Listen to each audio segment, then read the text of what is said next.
ఇప్పుడు for example అంటే నేను జస్ట్ ఎగ్జాంపుల్ చెప్తున్నాను. ఇప్పుడు Prabhas cinema 40 crores opening day వచ్చింది, బాహుబలి 2. సాహోకి నేను హిందీ మాట్లాడతాను, ఏదో 22, 23 అంత వచ్చింది. ఇది 4 or 5 వచ్చింది రాధేశ్యామ్, యూనో. సో ఇప్పుడు all of them are made on the same budget. అది బాహుబలి 2కి 20-30% అంతే చేశారు అన్ని కాస్ట్లన్నీ, అవి మారలేదు. ఎందుకు? With the hope that they will reach there. ఈ మ్యాసివ్గా పడిపోయి ఇట్ విల్ ఇంకర్ లాసెస్. ఆ లాసెస్ ఎవరికి వస్తున్నాయి? 2 3 వస్తాయి, handful of people let's say. ఎందుకు? వాళ్ళందరూ వాళ్ళు చేసే విజను బాహుబలి కలెక్షన్స్ని బెంచ్ మార్క్ కింద పెట్టి చేసిన బిజినెస్ ఆస్పెక్ట్స్ అన్నీ. ఓకే, సో ఒక విధంగా చూస్తే ఈ 10 మంది అంటే నేను ఊరికి ఫిగర్స్ పడేస్తున్నా.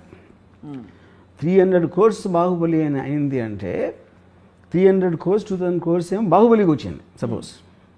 వీళ్ళేంటి 500-400 కోట్లు పెట్టి 400 అంటే 10 మంది తీసారనుకోండి, 4000 కోట్లు. 4000 కోట్లో 3000 కోట్లు పోయినాయి. అప్పుడు రాజమౌళి వలన ఇంత నష్టం వచ్చింది ఇండస్ట్రీకి అంటే చాలామంది నాకు కొంతమంది ప్రొడ్యూసర్స్ ఈ రాజమౌళి నాశనం చేసాడు నా కొడుకు అని బూతులు తిట్టడం. ఎందుకు? వాళ్ళకి అక్కసు. ఇప్పుడు వాడి సినిమా ఆడింది కాబట్టి ఇప్పుడు ఈ ప్రతి డైరెక్టర్ నాకు అది కావాలి, విఎఫ్ఎక్స్ కావాలి, ఈ సబ్జెక్ట్ తీస్తా ఆ సబ్జెక్ట్ తీస్తా అని దొబ్బుతున్నాడు. హీరోలేమో ప్రభాస్ అంత అయినప్పుడు మేమేం తప్పకూడదు అని వాళ్ళు అనుకుంటున్నారు. వీళ్ళిద్దరి కోరికలు తీర్చడానికి ప్రొడ్యూసర్గా మేము చచ్చిపోతున్నాం అన్నారు. అయినా కూడా ఎందుకు తీశారు? వాళ్ళకి ఆశ ఉంది కదా. ఫైనల్గా నేను 500 కోట్లు పెడితే 2000 కోట్లు రావడానికి ఛాన్స్ ఉందని ఆశ ప్రొడ్యూసర్కి మాత్రం ఎందుకు ఉండదు? అది ఓకే, 2000 కాదు 1000 కాదు 500 అంటే మీకేంటి ఒక మార్జిన్ అంత పెద్దగా ఉందని ఫీలింగ్ ఉంది, యూనో. ఇంకోటి మీరు రూమ్లో ఉన్నప్పుడు మీ కథ మీకు బాహుబలి కథ కన్నా బాగుంటుంది, RRR కన్నా బాగుంటుంది. మీరు రూమ్లో ఉన్నప్పుడు చేయొచ్చు అనిపిస్తుంది. మనం ఆ విఎఫ్ఎక్స్ తీసుకొస్తే మనం ఈయన తీసుకొద్దాం, ఫాస్ట్ అండ్ ఫ్యూరియస్ చేసినోడిని, లేకపోతే నో టైమ్ టు డై చేసినోడిని, లేకపోతే అవెంజర్స్ చేసినోడిని.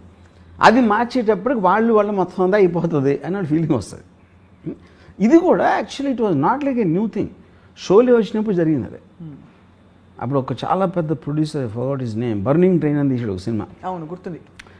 బర్నింగ్ ట్రైను వాళ్ళు అప్పుడు ఆ మిక్సింగ్ అంతా లండన్లో చేసినప్పుడు ఆ ప్రొడ్యూసర్ మాటికి ఫోన్ చేసి ఆ టెక్నీషియన్స్ అందరూ షోలేలో పనిచేశారు, సౌండ్ వాళ్ళు. ఆ సౌండ్ కూడా చెప్పాడు నాకు ఎలా ఉంది సినిమా అంటే చాలా బాగుంది సార్.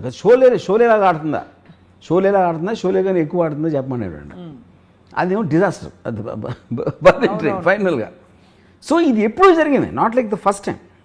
బట్ ఇప్పుడున్న నంబర్స్, స్కేలు, దాని sound in the social media, that is where the whole point is. అది ఓకే.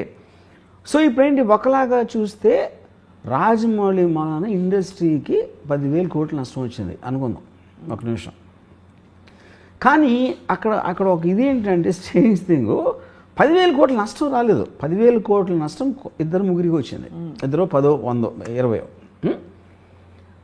డబ్బులని ఇండస్ట్రీ ఎప్పుడు పావు, that is a misconception.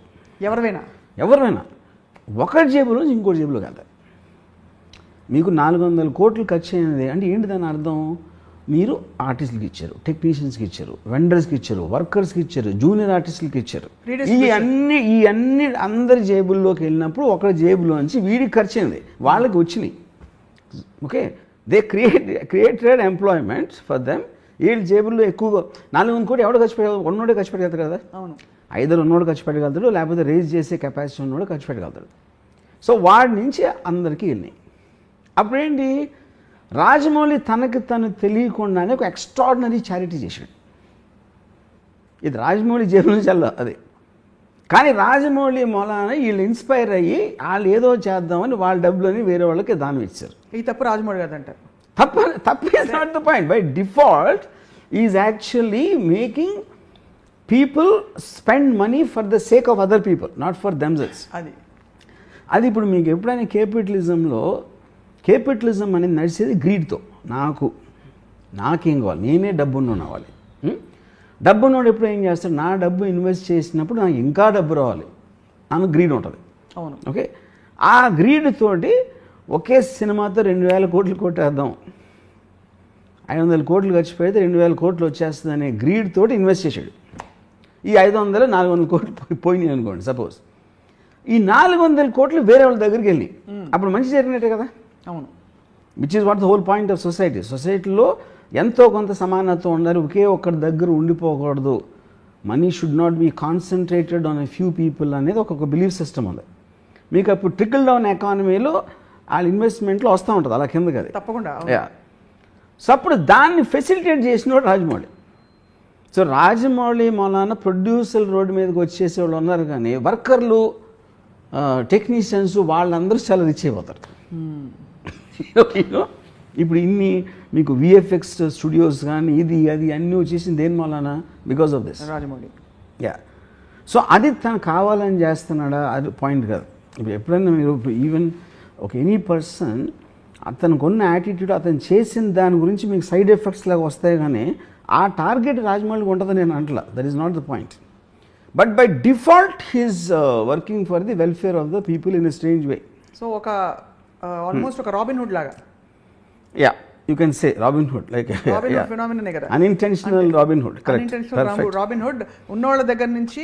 I like this Rajamouli Robin Hood అంటారు, కరెక్ట్. అంటే గొప్పోళ్ళ దగ్గర నుంచి డబ్బులు కొట్టేసి బేదోళ్ళకి పంచేయటం. కానీ ఇక్కడ ఒకే డిఫరెన్స్ ఏంటంటే తను కొట్టేయకుండా వాళ్ళతో వాళ్ళే కొట్టేయించబడి అది వాళ్ళే వాళ్ళని దోచుకుని ఇచ్చేస్తున్నారు పేదలకి. దీని ఎగ్జాంపుల్ ఎక్కడ చూశానంటే నేను దట్స్ పాయింట్. ఇప్పుడు నానా పాటేకర్ ఒక అలవాటు ఉంటుంది ఆయనకి, ఏదో ఒక బాబా ఏదో సమ్ కైండ్ ఆఫ్ ఏ ఒక ఆశ్రమం, బాబా అంతే హిజ్ నేమ్ ఇస్. రెమ్యునరేషను నానా పాటేకర్ 4 కోట్లు తీసుకుంటే 2 కోట్లు ఆ ఆశ్రమంకి ఇవ్వాలి. ఇది ప్రొడ్యూసర్. ఓకే, అప్పుడు ఏం చేస్తాడు నానా పాటేకర్? ఆ 2 కోట్లు ప్రొడ్యూసర్ ఇప్పిస్తాడు. నేను ఇస్తానని చెప్పట్లా, నాకు 2 కోట్లు చెక్కు, 2 కోట్లు దానికి ఇమ్మంటాడు. ఓకే, అప్పుడు నానా పాటేకర్ కావాలి.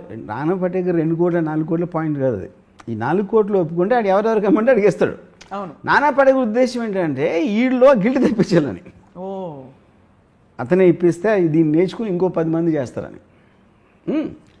అప్పుడు ఏంటి ఇంకోటి ఏంటంటే Rajamouli one of the biggest, అంటే తనకున్న ఒక డేంజరస్ వెపన్ ఏంటంటే సైలెన్స్. అంతేగా. అప్పుడు తను చెప్పడు ఎప్పుడు ఏమి చేస్తే అసలు సినిమా హిట్ అవుతుంది, సినిమా హిట్ అవ్వటానికి రహస్యం ఏంటని చెప్పడు. అని ఫస్ట్ ఆఫ్ తను చెప్పాల్సిన అవసరం లేదు, అది వేరే విషయం. అప్పుడు ఏమవుతుందంటే తను చెప్పకపోయేసరికి వీళ్ళు ఊహించుకోవడానికి ఛాన్స్ ఉంటుంది. వీళ్ళు రకరకాలుగా ఊహించుకుంటారు. ఇప్పుడు ఫర్ ఎగ్జాంపుల్ నేను ఎప్పుడైనా రాజమౌళితో మాట్లాడినప్పుడు మెసేజ్ ఏదో నేను అడుగుతాను క్వశ్చన్, దానికి తను ఏదో చెప్తాడు. ఇప్పుడు నేను బాహుబలి సినిమాలో ఎంత విజువల్ గ్రాండియర్ ఉన్నా, ఎంత ఎక్స్ట్రాడినరీ విఎఫ్ఎక్స్ ఉన్నా కూడా ఫైనల్గా బ్లడ్ అండ్ స్వెట్ ఉంటుంది. That is the relatable factor. ఒక హ్యూమన్ బీయింగ్కి రిలేటబిలిటీ ఫ్యాక్టర్. ప్రభాస్ దెబ్బలాడుతున్నప్పుడు అతను చెమట లేకపోతే కొట్టినప్పుడు రక్తం, ఆ ఆస్పెక్ట్లో మీకు ఆ ప్రభాస్ క్యారెక్టర్కి విపరీతంగా మనం కనెక్ట్ అయిపోతాం దాంట్లో. అది ఇప్పుడు మీరు విఎఫ్ఎక్స్ ఇప్పుడు ఈ రాధేశ్యామ్లో కానీ లేకపోతే మన ఆదిపురుష్ టీజర్లో you don't find that. That is the reason మీకు ఒక సడన్గా ఒక నెగిటివ్ ఫీడ్బ్యాక్ వచ్చేస్తుంది. అవును.